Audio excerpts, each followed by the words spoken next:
I'm Megan Skidmore. For 2.5 years, I have been talking about evolving faith journeys. I started to tire of the heaviness of this focus. I had the clear message come through. It is time for Beyond the Shadow of Doubt podcast to evolve into Living Beyond the Shadow of Doubt podcast. With the same vulnerability and unapologetic authenticity, I will be focusing on the joy in this journey, the life and the living that comes on the other side of maybe, on the other side of what's possible. I want to talk about claiming spiritual sovereignty and becoming your own captain of your vessel. Let's celebrate releasing what no longer aligns for you and connecting with your higher power and honor expanding your energy field to make room for all things new.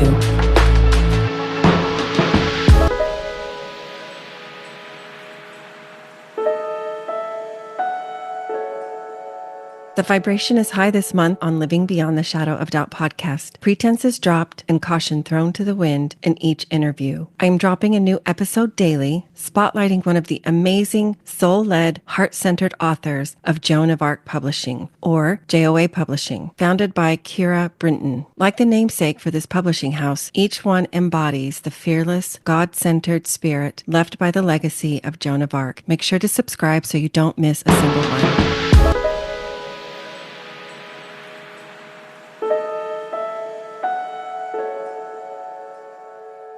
Welcome, everyone, to today's episode in my month-long series of the JOA Book Club. So excited to have my next guest with me, Lindsay. Welcome to the podcast. I have just met you in person just this week, middle of January sometime, and already I feel a kindred spirit in you. And I'm so happy that you're willing to share your story with our listeners.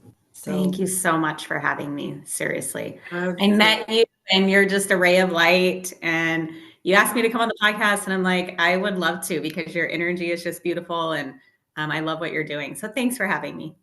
Absolutely. And thanks for all of that. So because I am trying to keep these a little bit shorter than my regular episodes, I just want to jump right in. You can start just telling everybody all about you, your background, all of those things. Yes. So I grew up in a home with my mom, my dad, and my twin sister. I have two older half siblings, but they're a lot older than us, so we didn't grow up with them. So it was just me, my sister, and my parents. Just a very stereotypical upper middle class family. My parents were really supportive. I had great grandparents, so I was really close to my grandma growing up. I grew up in a home, so faith-wise, I grew up in a home. We didn't go to church for, the first 12 years of my life.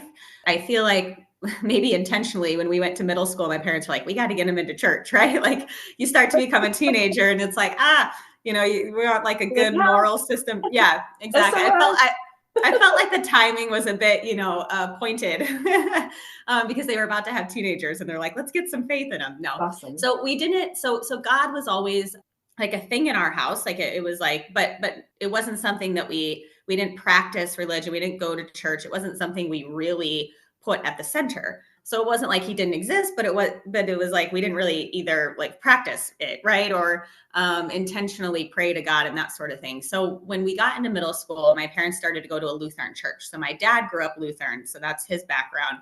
And so it was great, honestly. We got, what do they call it? Confirmation. We got confirmed.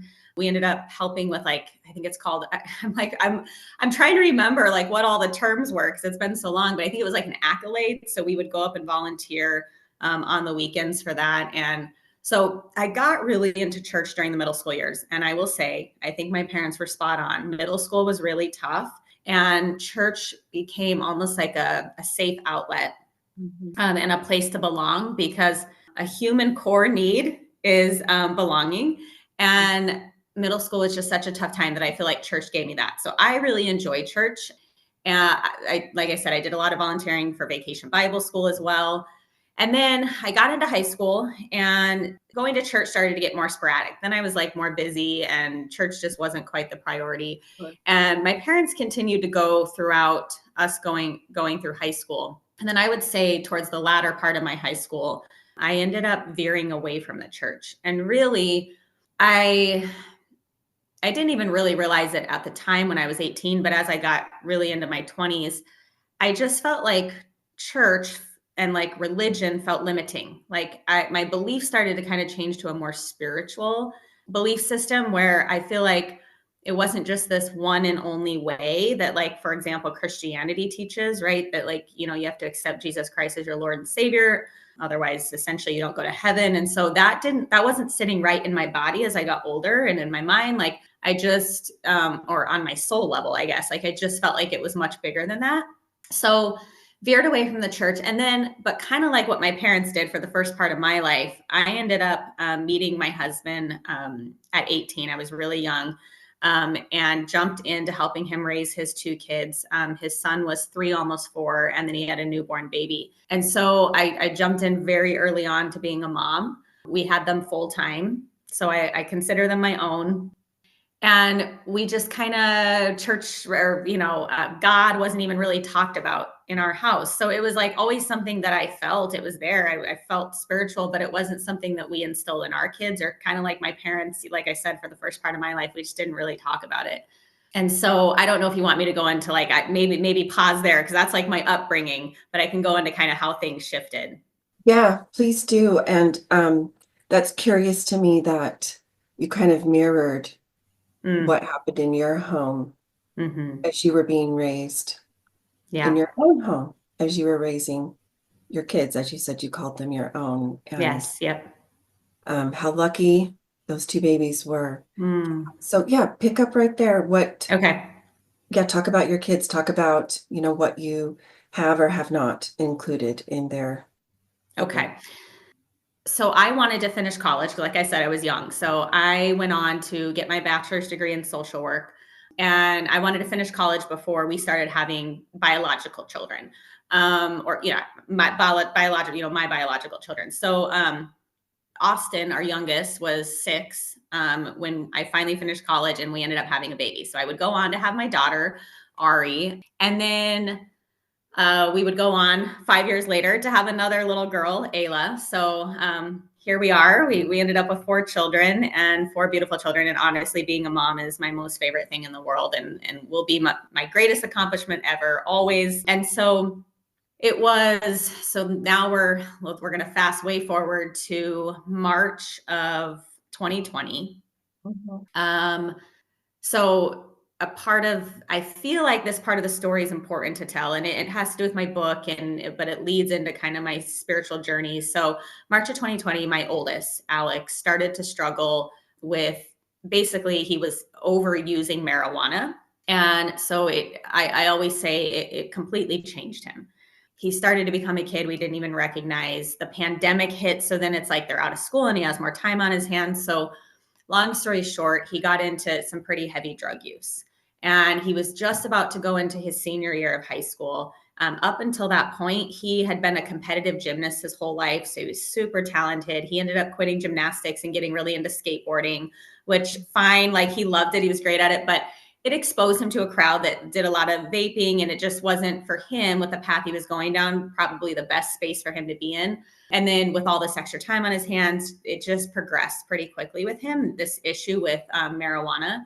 And he ended up basically running away a couple times. And so we ended up letting him go live with a friend. And it was during that summer, when we had some spurts of him running away and things had got really hard, that I had my first moment of really acknowledging God again in my life, but a God that was distant to me, that I hadn't really acknowledged up to that point. But I remember one day I was like just physically ill from the weight of everything that Alex was doing, and my mama heart was just crushing, and all I wanted to do was save him and change him, right? All these things. And so it was making me physically ill to watch him struggle in the way that he was struggling, and not be able to help. So I had this moment where I was like, God, what do I do? And it was the first time that I had really gone back to talking to God, right? And I just felt this strong, like, God speaking to me in the moment, saying, you need to surrender. And that was a huge turning. That was the first big turning point for me, because all of a sudden it just clicked. I was like, I cannot control anybody outside of myself, not even my children. I think sometimes as parents, we have this false sense of control, like our kids, we're raising them, we're teaching them, we can control them, right? Like we can change their path, we can do these things for them. And I realized in that moment that like his life was his, not mine. And he was going to have to make his choices. And I didn't have control of that. And I think what was killing me was I was wanting to change it so badly for him, of course, out of love, out of the love in my heart, but I couldn't do that. This was his life and his path. And so in that moment, turning to surrender and then turning inward. So going back to like what I could control, that was all I could control. Couldn't control him. I could only control me. So I turned inward and thought, okay, what do I need to do? How do I need to show up in this situation better, right? Like, how can I improve myself in this situation to be the best mom and person he needs right now in his life? And so turned my focus inward, kind of surrendered it to God, if you will, in that moment. And I ended up feeling just this overwhelming sense of peace. So the situation hadn't changed. We were still living in chaos with him, but I felt more at peace inside. So fast forward to March of 2021, or it was April of 2021, things that were getting progressively worse with Alex. At this point, we ended up, he had admitted in March that he had tried fentanyl, knowing that it could kill him. And so we ended up hospitalizing him. And then long story short, we were trying to figure out treatment options for him. And so we ended up calling his mom. He hadn't seen her, his biological mom. He hadn't seen her in probably 5 years. And we said, we need him to come stay with you to finish school. And while we figure out what we're going to do with him. And so he ended up going out there. And at the end of April, he was eager to come back pretty quickly. He was eager to come back home, but we told him he needed to finish school. So he's still at his mom's. I end up one day randomly having a conversation with my personal trainer about spirituality and faith. And the wild thing about this story is he's the least suspecting person that would ever have this kind of conversation. Like the fact that him and I were having this conversation was very odd. And basically he had told me that he had just joined an alpha group for people newer to the Christian faith who were spiritual, questioning their beliefs, that sort of thing. And he was pretty adamant about me joining with him. And I was pretty resistant at first. So it took him a little bit of nudging. And then finally I was like, okay, I'm ultimately pretty open to things. And so I was like, I'll try it. So I ended up getting into this alpha group and it ended up becoming everything I didn't know I would need. 2 weeks after I joined this group, I was a social worker at a high school at the time, helping students struggling with social, emotional, mental health struggles. And I was working with a student who we had developed a really good rapport. I was really close to this student who struggled greatly with thoughts of suicide and had several attempts. And so 2 weeks later, I ended up losing him to suicide. And that week was it rocked our whole community. So it was a very emotional week. And that was actually the week that Alex was set to come home as well from his mom's. And so the plan with Alex was we were going to bring him home. We wanted him to go straight to treatment. He was very resistant to any sort of treatment. So that was tricky as well. We were navigating a lot of resistance with him and pushback. But ultimately, he had said, if I can just go to my graduation, he wanted to make his graduation. So we ended up agreeing to let him get through his graduation before we explored treatment. So he was coming home that week. I was in the middle of this crisis week, dealing with this loss, carrying the weight of grief, not only in my heart, but like the hearts of all these students and, people impacted. And so I had so much anxiety about Alex coming home because he was also refusing to come back home. He wanted to go to this friend's house. So I was just worried about him. So 7 days after I lost that student, the night of his memorial, I went home, and later that night we would get the call that Alex had been brought into the hospital and had no pulse. We would later lose him that day to a fentanyl overdose. And so when I say, that group had become everything I didn't know I needed. In hindsight, looking back at that time, God was really reaching me in what he knew was about to be the most difficult chapter of our journey this far. And there's a whole nother story to this with a psychic medium.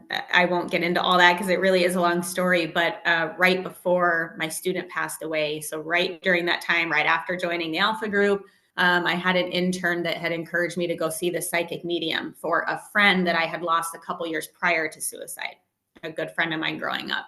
there was some unanswered things around that. So she was telling me, I think you should go see this guy. And I wasn't sure how I felt about psychic mediums at the time with that. But anyway, I ended up signing up, ended up going to see this guy. And it happened to be right smack dab in the middle of that week, like right after I lost my student and right before we would lose Alex. And that guy said some very profound things that would also change the entire trajectory of my grief. Basically, to sum it all up, what I can say through this whole experience is that I learned during that time that there is something far beyond our human comprehension to all our lives and stories. And it really, what it ended up doing for me, some people, I think through that journey, get mad at God, right? Or it turns them away, or they close inward. And I'm not saying right or wrong. That's just what happens to some people, right? For me, what it did was it ripped my heart wide open because I just felt God reaching me so profoundly. Mm-hmm. So that started my, I would say, faith journey again. I ended up getting back into church in August of that year, 2021. I was resistant. I was very resistant at first. My block, and so here's where I stand today. I still struggle to this very day with the Christianity, on the whole core belief of Christianity that you have to accept Jesus Christ as your Lord and Savior, or you don't go to heaven. I still struggle with that. And I, at this current moment, I don't believe that. I think it's much bigger than that. I think there's a lot more out there. However, what I will say is this Christian church that I go to has been amazing because it's allowed me to connect with God and the Holy Spirit. And I learned so much. There's so much wisdom in the Bible. And I was very resistant to Jesus for a long time, I think because of that core Christianity belief. But I have also felt Jesus very strongly and developed, I guess I would say, a relationship again with Jesus. So currently I'm very spiritual in my views. I have a very broad belief system, honestly, but I also love Jesus. And I go to a Christian church and I love it. And what I do is I take what resonates and leave what doesn't. Because like I said, I don't believe everything they teach. But that's where I'm at on my spiritual journey. And honestly, God is at the center. And I have seen him throughout these last 3 years just continue to show up in ways that just shock me, and miracle after miracle after miracle. And I think it's the only way I've been able to get through what I've been through. So Thank you, Lindsay. That is not an easy story to share and to kind of relive through your sharing of it with me and with our listeners. Yeah, so thank you. Deep from my heart, I thank you for stepping into your courageous, brave self and doing that. And I think it's perfectly fine that you didn't go into all of the details, because I'm sure that's what your book will cover. Yeah. Yep. Right. It's in the publishing process. It is. It is. Yes. It's in the editing process. Yep. Mine as well. And before we jump to that, I do want to just share about that process a little bit. But when you said surrender, we have the same coach, mentor, book medium, Kira Litton. She's magic. She is indeed. I've always remembered, it was in a recent call, and by recent I mean in maybe the past couple months, when she said there must be a surrender before there is a resurrection. Resurrection is another word for rebirth, renewal. And I think in traditional Christianity, that's often associated with a physical rebirth and renewal. Yep. But in that moment, when she shared that with all of us on the call, like, oh my gosh, yes, it's renewal. It's a resurrection of our spirits, of our mental, emotional faculties, all of those things. And I love that you surrendered, Lindsay.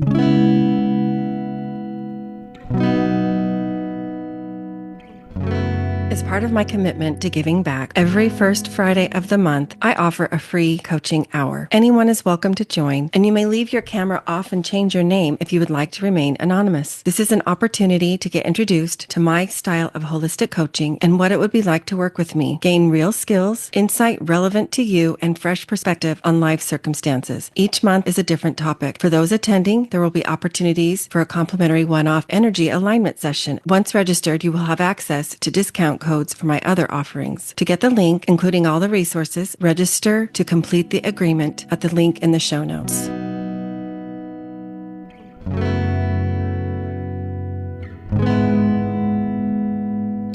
I think we resist that so much for various reasons.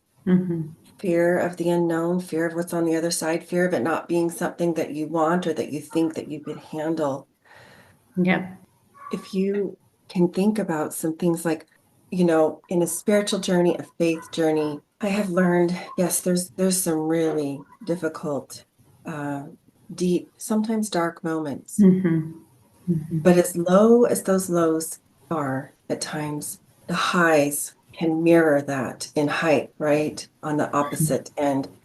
Can you share for you, what some of those moments of rebirth, of renewal, joy, moments of joy are what I believe fuel us, right? It's not natural, like for us to be in this high, joyous, celebratory state all of the time. We have to have a point of reference. We need Right. the opposition and the emotions in the human experience. But can you speak to some of those points?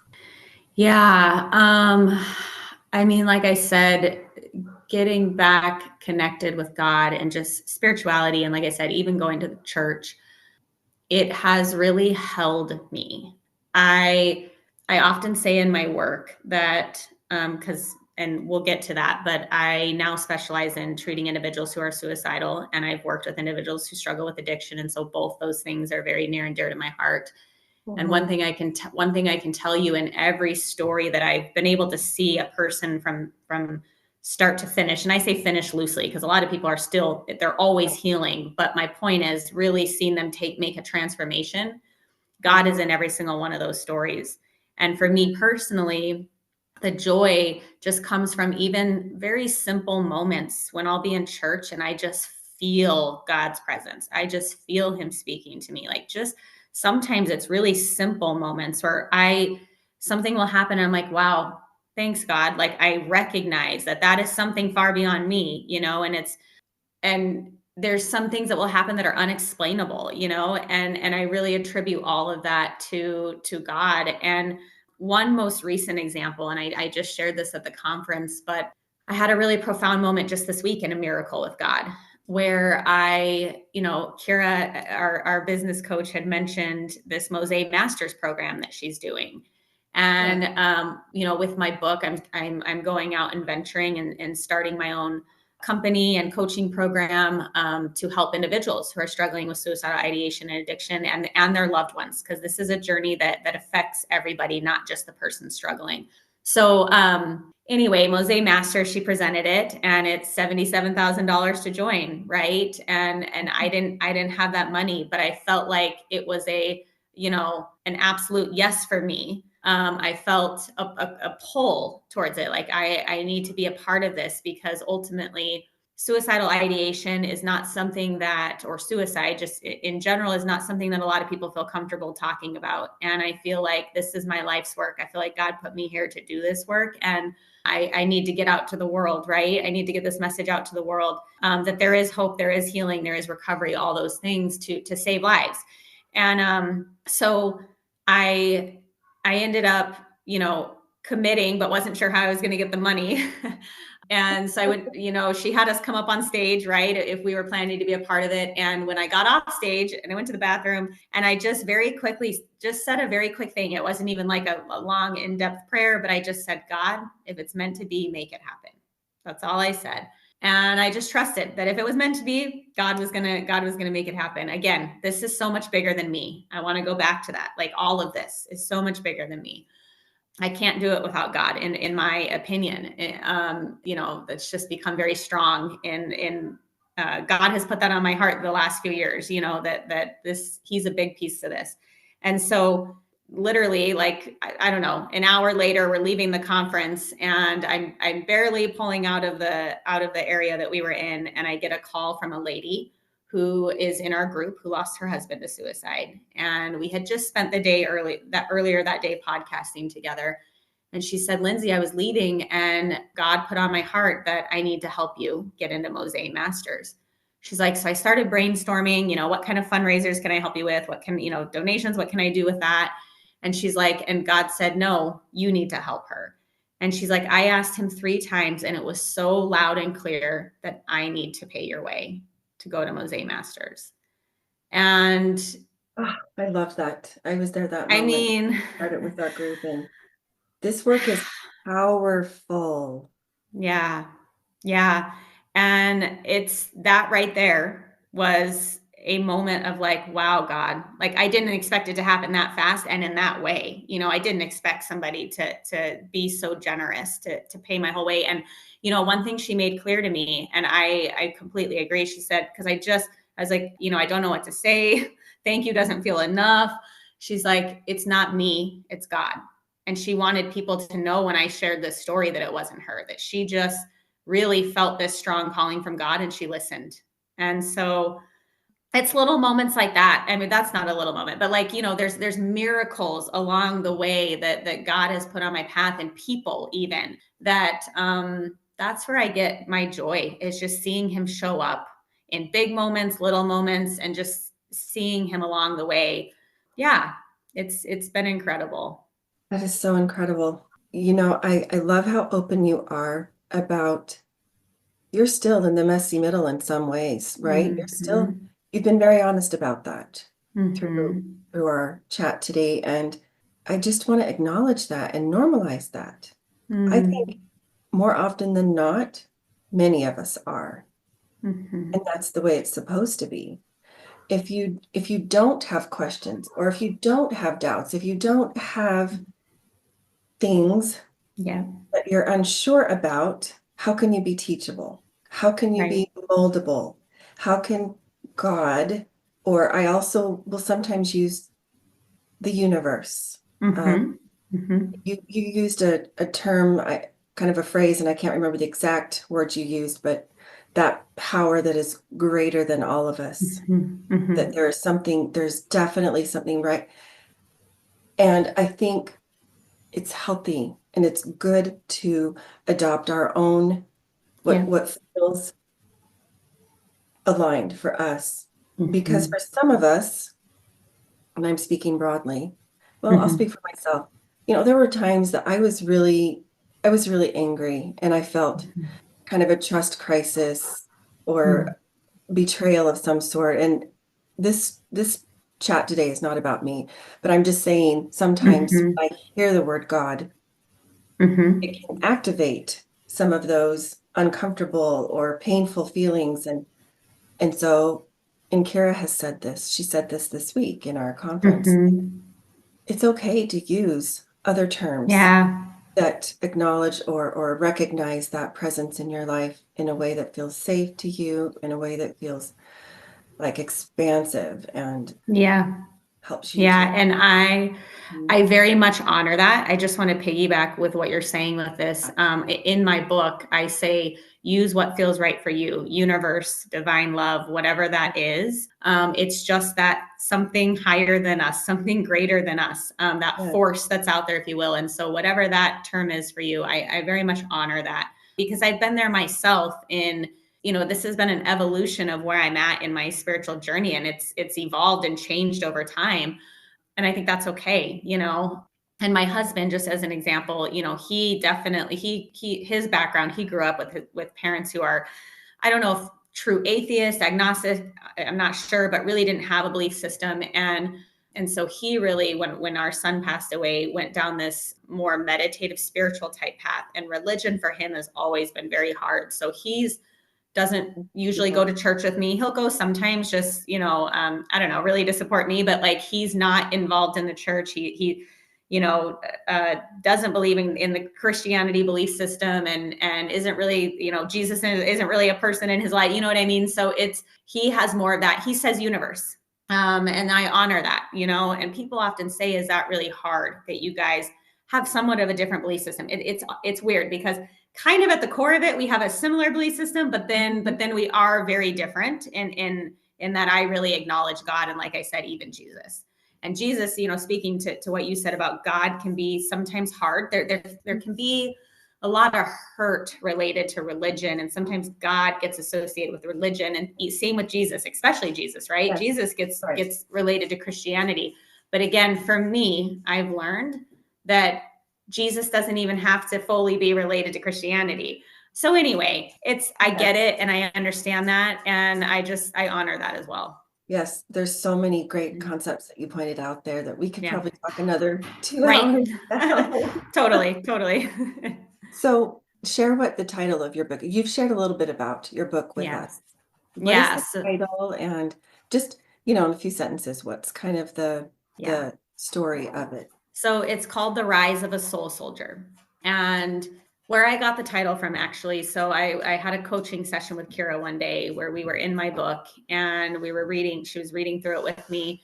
And she had this moment where she stopped me. And it was the first time I had truly felt seen by somebody for like the essence of who I am. And she said, Lindsay, she's like, you are a fighter. She's like, you have been through so much pain and darkness yourself. And she's like, and you continue to return to the battlefield every single day to sit in the depths of darkness with others. And in that moment, it was like whoosh, like she like locked me into like who I am. And I feel like, my purpose here. And I was like, I'm a soldier, like I'm a fighter. Mhm. And even in my own grief and own pain, I never stopped showing up for others and sitting with them in their darkness and trying to help them through their struggles. And so that's where ultimately the rise of a soul soldier came from. And the book is a little bit about my story, and it has this kind of cave analogy. So the chapters are kind of like the darkest part of the cave, and so that's where I share a lot of my story, and then how the cave turns. And so I share kind of that the turning point, because the cave does turn. And so I share a little bit of my story with that, and then other people's stories who have overcome, that I've known or worked with, that have overcome addiction or suicidal ideation. So I share their stories, and in just showing that it is possible, that hope and healing and recovery is possible from these things. And then I go into it's the book's broken into 4 parts, and then I go into the reader ultimately exploring their cave and how their cave can turn. So it also has this very, so I believe if you've ever sat with addicts and seen the journey to overcome addiction, is I think one of the deepest, darkest demons, honestly, that you can face and overcome. And so people who are recovering addicts are heroes, in my opinion. They're warriors, they're fighters. People who struggle with suicidal ideation daily and still continue to choose to live another day. I have sat with so many people that have lived in agony day in and day out, wanting to die, yet they continue to live. They continue to choose life. And to me, that takes an insurmountable amount of strength. And these people are warriors. And I want to start to recognize these people who battle on the front lines of their own lives. They're like soldiers in their own lives to stay alive or to overcome addiction. They're warriors. And just like cancer survivors, in my book, I talk about this. A cancer survivor, it takes an insane amount of strength. And we talk about cancer survivors as warriors, fighters, right? They battle. I think it's the same thing with people who battle with mental health, addiction, suicidal ideation. So there's this perception out there sometimes that people that die by suicide are selfish. And I actually think it's quite the opposite. I think it takes a huge amount of strength to live through another day. And sometimes, unfortunately, we do lose people to the battle. And we may never fully understand why some are lost to battle, just like with cancer, going back to that analogy. We lose some people to that battle. That's going to happen. But I will say something I learned through my son's death is the battle was never lost. I would not be doing what I'm doing today. I don't think I would have been able to return to the battlefield, fighting for people's lives, helping them, if I hadn't gone through that myself. Going through that darkness and that struggle and that significant grief made me a stronger soldier in this battleground called life. So that's essentially what the book is about. Amazing. You explain that so well. Thank you so much for bringing that insight into your story about how misunderstood those are who die by suicide, because that's beautifully said. Just in wrapping up, my last question for you is, a spinoff of, well, based on my title, and that is, what does it mean to you, Lindsay, to live beyond the shadow of doubt? It's honoring that both pain and joy coexist. Oh, And I have learned that. Like, I have faced an insane amount of pain and darkness and struggle, and also so much goodness and blessings and joy have very much been a part of that journey as well. And so I think living beyond a shadow of a doubt means honoring that both coexist, and they always will. And yeah, so yeah. beautifully said. So beautifully said. I know your book is going to touch and activate so many soul soldiers out there that maybe don't see that strength within themselves, but they're Yeah. going to be activated by your story and moved. So thank you for bringing that to the world. Just going to shoot out some for fun questions, like I always Okay. do, for our Okay. listeners to get to know you a little bit more. Tell us your favorite book. The Invisible Thread. I read it years and years ago. Love that book. Okay. Go out and find it, folks. Tell us, are you an introvert or an extrovert? Extrovert. Yeah, ultimately. Awesome. And do you have a favorite artist? Jelly Roll. Love Jelly Roll. His story resonates so much with me too. You got to listen to his story if you don't know it. Awesome. He's a country singer. Yeah.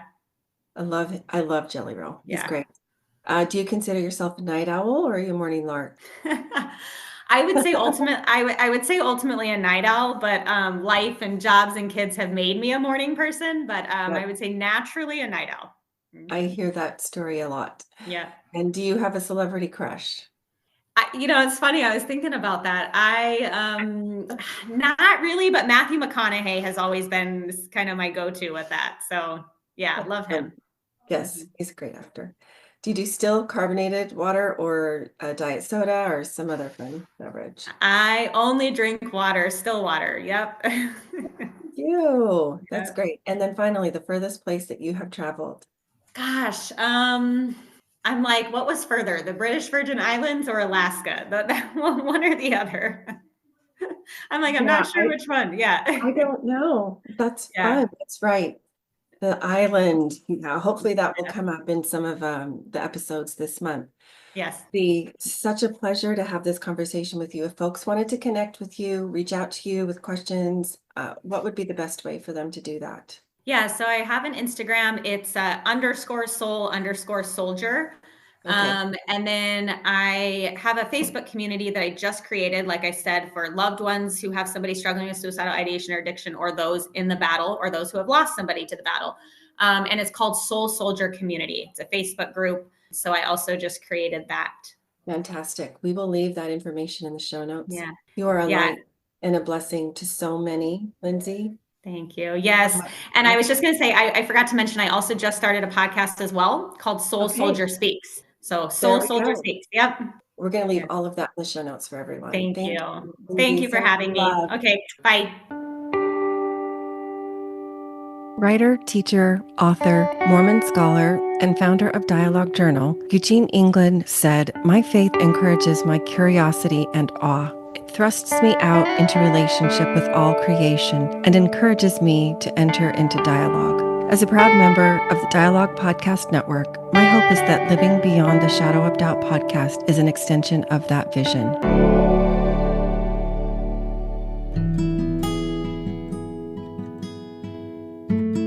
Visit meganskidmorecoaching.com to find this podcast and additional free resources, including the link for a complimentary coaching session. Follow me on Facebook or Instagram for more, or to send me a DM. Help the podcast grow. Please follow, review, and share with a friend.